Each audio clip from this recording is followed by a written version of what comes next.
The chapter starts with a flashback. After more than 400 chapters, Oda did reveal how Rayleigh did remove the color. So my theory was right. Rayleigh and Luffy did fuse their haki with the color and then break it.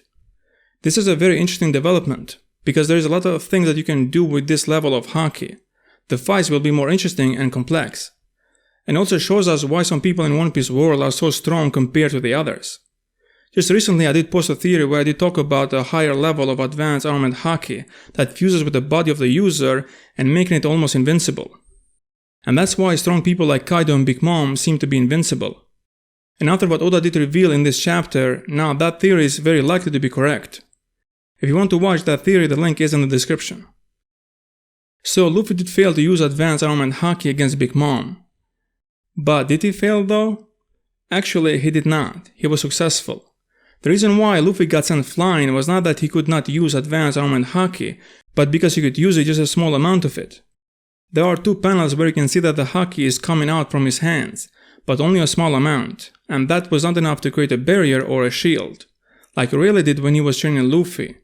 But even if Luffy did create a barrier, I don't think the outcome would be any different.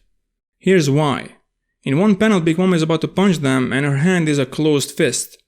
But in the next panel, we see that her hand is not a closed fist, but an open palm. So I think that she did use the same technique that Luffy was trying to use. So that was not just a physical attack, but she did use haki in that attack as well. And since Big Mom has a more advanced haki than Luffy, that's why even if Luffy were to generate a bigger barrier of haki, it still would not be enough.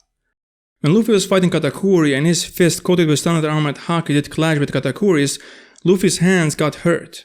And Katakuri said, that is due to my haki being better than yours. So first Luffy needs to learn the technique how to do it, which I think he already did learn it. Now he has to focus on increasing his haki levels, so he can use huge amounts of it. Rayleigh did say to him that your haki will get better the more you fight in really intense battles. While Big Mom is rampaging and trying to kill Luffy, the guards there are trying to control the situation, but they cannot contact anyone from the outside, so they cannot call for help. Among the people there was a mysterious guy. He did ask what was causing the tremors. At first I thought he is one of the guards, but based on what he is wearing you can tell that he is a prisoner. He is holding something in his hand that looks like a weapon, but I don't think it is a weapon. His hands are handcuffed. So I think that is the iron rod that is linked to the handcuffs, and when Big Mom was causing those tremors, the iron rod that was connected to the building got detached and that's why he broke free from his cell. Maybe he is Kawamatsu. Or it could be another samurai who was locked up because he was against Orochi. This guy looks very interesting. Even in this chaos, when the ground is shaking, he is very chill and smiling. I cannot wait to learn more about him. Right when Big Mom was about to attack Luffy, she said, I will not forgive you. You ate it all. The Shiriko I was going to share. This is not the first time that she said that, and it could be that Big Mom maybe will side with the people of Wano. But when she did regain her memories, she said, and I got separated from everyone, then I went to some dirty little village. The key word in that sentence is dirty. Does this mean that her normal self would never care for those people and would never share her food with them? It is still unclear what Big Mom and her crew will do, in which side they will fight. When she was being nice to the people of Wano, I thought maybe Oda is setting up an alliance between the people of Wano and Big Mom. But now that she has regained her memories, it doesn't seem likely. I personally would like to see a three-way battle, where these three sides fight each other. Kaido Pirates, Big Mom Pirates, and the Alliance. That way the battle would be a lot more interesting, and the chaos would benefit the Alliance, because I don't think they can take head-on Kaido and his army. But what do you guys think? Let me know in the comments. So, Queen did use his head and found a way to immobilize Big Mom. Kaido Pirates are known as Beast Pirates, but I'm glad to see that Queen is using his brain.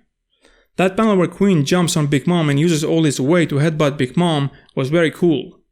Maybe Oda will do something similar when he wants to bring down Kaido, because it is hard to see anyone defeating him in one-on-one. Can you imagine if Garp would come to Wano and start fighting Kaido? That would be epic. Two absolute monsters going all out against each other. They would probably sing the Wano country. That attack was not powerful enough to knock out Big Mom, which is not surprising at all, but she fell asleep, and Queen said to his men to tie her up and send her to Kaido. I don't think they had an order not to kill her, but I think they knew that they cannot, so they did not bother trying. But I wonder what Kaido will do with her. It would be kinda funny if Kaido would throw her into the sea, and since she is a Delphoid user, she will die. And that would be the end of Big Mom. But no, even if Big Mom gets thrown into the sea, probably her crew will find her and rescue her before she dies. But it is possible that Kaido will say to Big Mom that let's join hands and crush the alliance, and have fun while we are doing it. Because Big Mom has no problem with Kaido, she's angry at Luffy and Nami for taking Zeus, and Kaido's objective is crushing the alliance and not fighting Big Mom and her crew, so it is a win-win situation for both of them. Thanks for watching.